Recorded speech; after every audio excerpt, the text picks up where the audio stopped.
Querido Genaro Lozano, ¿cómo estás? Buenas tardes.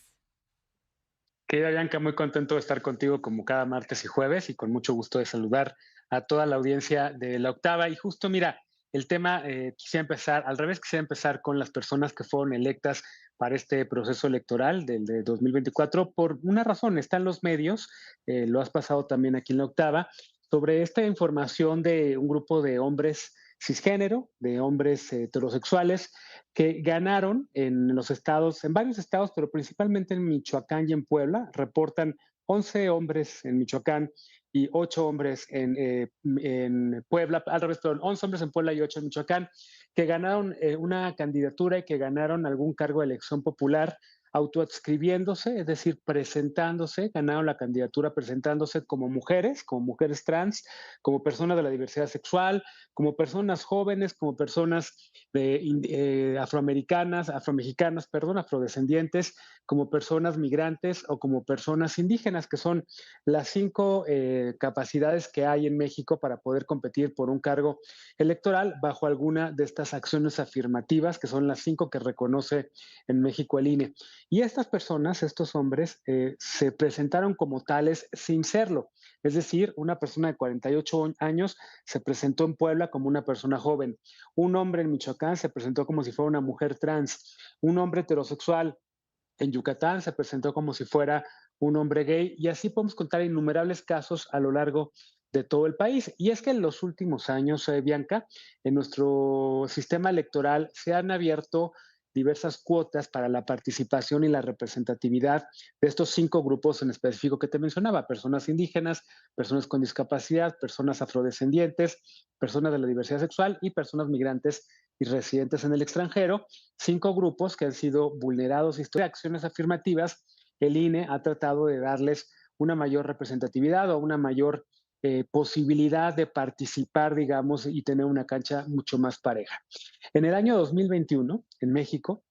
por un acuerdo, el acuerdo del INE, te voy a decir hasta cuál, el CG 18-2021, del Consejo General, es decir, se le pidió a los partidos políticos que reservaran algunas candidaturas a estos grupos. A las personas indígenas, por ejemplo, les pidieron que reservaran hasta 21 candidaturas por partido de mayoría relativa y 9 de representación proporcional para personas indígenas. Personas con discapacidad les pidieron 6 de mayoría relativa, 2 de representación proporcional, personas de la diversidad sexual, 2 de mayoría relativa y una de proporcional. Y evidentemente no todos los partidos políticos cumplieron con este acuerdo del INE y presentaron a quienes quisieron, o incluso, como te mencionaba, como estos terribles casos de usurpación de estos hombres en Puebla y en Michoacán, se presentaron como personas con alguna discapacidad cuando no tenían ninguna discapacidad, simplemente para ocupar una cuota que no les correspondía. Lamentablemente eso ocurrió en este proceso electoral y pocos candidatos o pocas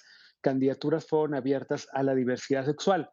Esto en un franco retroceso, Bianca, porque en México desde el año 2001 se han ido presentando cada vez más candidaturas de la diversidad sexual en 5 partidos principalmente. El pionero de todo esto fue el PRD, que en el año 97 le dio a Patria Jiménez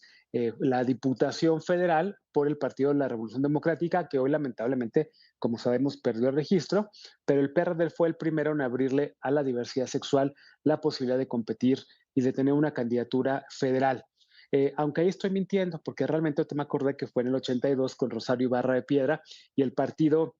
Revolucionario de los Trabajadores, que nominó a 3 candidaturas, 2 gays y una lesbiana, pero que no lograron, por supuesto, ganar el cargo electoral, sino hasta el 97 con Patria Jiménez. Pero desde entonces ha habido una apertura cada vez más de distintos partidos, principalmente los partidos de izquierdas, los partidos socialdemócrata y el partido alternativa, que a lo largo del año 2001 al 2010 presentaron múltiples candidaturas a la diversidad sexual a todos los cargos, a diputaciones locales, a diputaciones federales, incluso también a diputaciones federales y senadurías que tenían candidatas y candidatos de la diversidad sexual. Después de ahí también el PRD siguió presentando varias. Morena también se convirtió a partir del 2014 en un partido que le abrió la puerta a la diversidad sexual. El PRI también tuvo algunas personas candidatas de la diversidad sexual e incluso hasta el PAN en el año 2021 presentó a una mujer trans como candidata en el estado de Veracruz, a la que luego le quitaron esa candidatura y se la dieron a una mujer heterosexual. Es decir, los partidos han hecho lo que han querido con el tema de la representatividad y solamente ha sido gracias al empuje de los distintos movimientos, las distintas colectivas de la diversidad sexual que han buscado tener estos espacios de representatividad. Lamentablemente, en este 2024 fueron muy pocas las candidaturas, a pesar de ese acuerdo que había con el INE, que lograron no solamente tener, las personas que lograron tener una candidatura y ser realmente personas de la diversidad sexual, y muchas menos las que lograron ganar el cargo. Por Morena hay por lo pronto una persona que será diputado federal, que es Jaime López Vela. Hay también su suplente, que es Temístocles Villanueva, ambos hombres gays. Hay también una senaduría, una senadora que será de Morena también abiertamente lesbiana, es Celeste Asensio, que venía justamente de la Cámara de Diputadas y Diputados. Y hay también a nivel local distintas personas que ganaron sus reelecciones, como por ejemplo el presidente municipal de Ciudad Neza, que es Adolfo Cerqueda. Pero salvo Morena, en los otros partidos lamentablemente no he encontrado hasta ahorita quienes hayan ganado algún cargo de elección popular, ya sea por parte de MC, por parte del PRD, por parte del PRI o por parte del PT en otros cargos, pero habrá que hacer esa lista, Bianca, porque cada vez hay más representatividad, o por lo menos se intenta y se busca que haya más de esta. ¿Y por qué en este mes? ¿Por qué estamos hablando de estos temas en junio? Pues porque seguramente ya lo sabes, espero que te nos unas, Bianca, el próximo 28 de junio, así como muchas personas que nos están oyendo, a la 46 Marcha del Orgullo LGBT, el orgullo mexicano, que es una de las marchas pioneras en América Latina, que empezó en los años 70, justo después del aniversario del el 10º aniversario de la desaparición y de la masacre de los estudiantes de Tlatelolco en el 68. 10 años después, en 1978, ahí mismo en esa icónica Plaza de las Tres Culturas, una bandera arcoíris que simboliza más o menos desde esa década a la diversidad sexual, ondeó junto a las banderas de los sindicatos, de los estudiantes y de todas las personas que estaban ahí recordando, conmemorando esa masacre en Tlatelolco. A partir de ahí, a partir del 79, un año después, se hizo la primera marcha del orgullo mexicano, en la Ciudad de México principalmente, y lo que buscaban en ese momento las personas activistas del Frente Homosexual de Acción Revolucionaria, el FAR, y de otros colectivos era pues básicamente que se suspendiera la discriminación, la persecución de quienes asistían a bares, a convivir, a tener libre esparcimiento, a encontrar a personas iguales a ellas y que eran acosadas y perseguidas por la policía con estas racias, con estos mítines que hacían más bien que llegaba la policía y se llevaba a la gente prácticamente bajo la argumentación de que estaban violando la moral y las buenas costumbres que estaban en el Código Penal mexicano, porque hay que decir que en México la homosexualidad nunca estuvo prohibida, pero esa información o esa ley de las prácticas y el daño a la moral y a las buenas costumbres se utilizaba para reprimir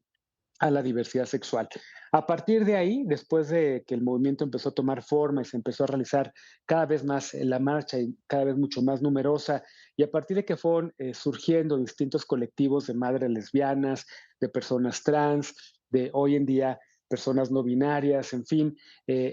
a medida de que el activismo fue creciendo en la Ciudad de México y expandiéndose al resto del país, Bianca, pues el mes de junio se ha convertido prácticamente en lo que en muchas democracias se le llama el mes de la diversidad sexual. Un mes para pensar y conmemorar,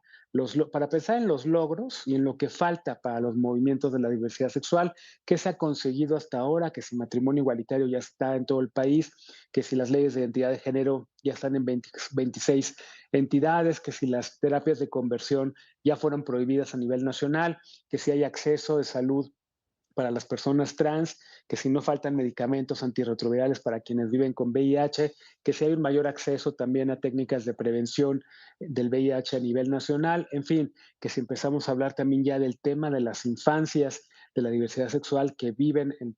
entre poblaciones callejeras o en situación de calle, los temas también como el reconocimiento de las infancias trans y muchos otros temas que están empujando muchas y muchos colectivos. Este año creo que la marcha del próximo 28 de junio también tendrá algún eco y le hará, espero, que le haga eco a la lucha que están viviendo en Palestina, las poblaciones palestinas que están prácticamente siendo objeto de un genocidio por parte del Estado de Israel. Y dentro de esas poblaciones, pues las poblaciones también de la diversidad sexual, que además, querida Bianca, pues sufren el acoso del propio Estado palestino, que tampoco les permite vivir su identidad sexual, y también la falta del reconocimiento de un Estado. Así es, diversos temas y que me encanta porque nos trasladas justamente a la historia, pero también al presente, querido Genaro. Y bueno, pues podemos aprender así y, como dices, reflexionar sobre los logros y también lo que falta por hacer. Como siempre, muchísimas gracias, querido Genaro Lozano. Por supuesto, nos escuchamos y nos vemos el próximo jueves aquí en tu Caleidoscopio. Gracias, querida Bianca. Hablamos el próximo jueves. Hablaremos seguramente de los nombres que estarán circulando del gabinete de la doctora Claudia Sheinbaum. Así es, así será. Muchas gracias, querido Genaro. Hasta luego. Bye.